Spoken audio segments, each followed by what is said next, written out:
Kaunay pa rin ang ilang oras nagtagal na martial law sa South Korea at sa sitwasyon ng mga Pinoy roon. Makakapanayan po natin si Philippine Ambassador to the Republic of Korea, Maria Teresa Dizon de Vega. Ambassador, magandang umaga po. Magandang umaga sa iyo, Sir Igan, at sa lahat po ng nakikinig sa inyong programa. Makikikamusta lang po kami ang sitwasyon ngayon ng South Korea.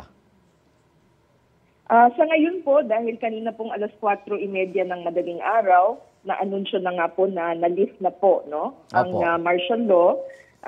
Sa ngayon po, normal naman po ang daloy ng mga tao, ng mga sasakyan po sa kalye. May pasok po ang mga eskwelahan. Kami rin po sa embahada, regular operations po kami at ganoon din po yung ibang mga embahada po dito. Opo. So yung mga kaguluhang nakita nung simula, wala na po ngayon yan, Ambassador? Wala na po. Yung pong nangyari po sa kanilang National Assembly kagabi at nung madaling araw, na-withdraw na po yung mga sundalo po doon, mga members ng Armed Forces of the Republic of Korea. Opo. Sa inyo ba dyan sa embahada, nagulat ba kayo sa development na ito? Nasubaybayan niyo po ba na talagang aasahan na si President Jun ay magdedeklara ng emergency martial law? Ito pong nangyari nung kagabi pa nga po, medyo nga po marami pong nagulat po ang publiko at ang iba pong mga naninirahan po dito sa Korea. Although po itong mga nakaraang mga linggo, meron po kasi naman sa kahit na anong bansa po, nagkakaroon po ng mga hindi pagkakaunawaan po. Opo. Sa gobyerno, sa politika. Opo. Opo. Kamusta ho yung ating mga kababayan dyan dito sa emergency martial law? Anong reaksyon nila? Kagabi po, naglabas po kami ng abiso na manatili lang pong kalmadong lahat ng Pilipino dito, pati na po yung mga turista po na bumibisita at mag-antabay lang po sa mga advisory o abiso ng gobyerno ng South Korea at sumunod po dito.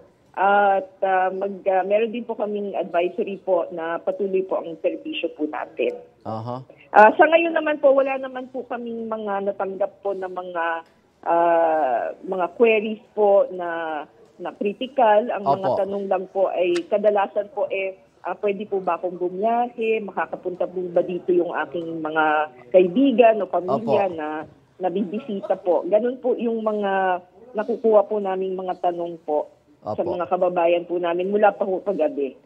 Ngayon po, nakipag-ugnayan na po yung gobyerno ng South Korea sa embahada kung anong susunod na mangyayari? Kami po, in touch po kami sa yung tinatawag po nilang directorate na in charge po sa bansang Pilipinas, sa mga bansa ng ASEAN. At on standby naman kami po kung ano man po ang magiging abiso pa po ng gobyerno. Pero sa ngayon nga po, ang latest development, na-lift na po ang martial law. Maraming salamat, Philippine Ambassador to the Republic of Korea, Maria Teresa Dizon de Vega. Ingat po kayo, Ambassador. Maraming salamat din po, Sir Igan. At magandang araw po sa inyong lahat. Igan, mauna ka sa mga balita, mag-subscribe na sa GMA Integrated News sa YouTube para sa iba't ibang ulat sa ating bansa.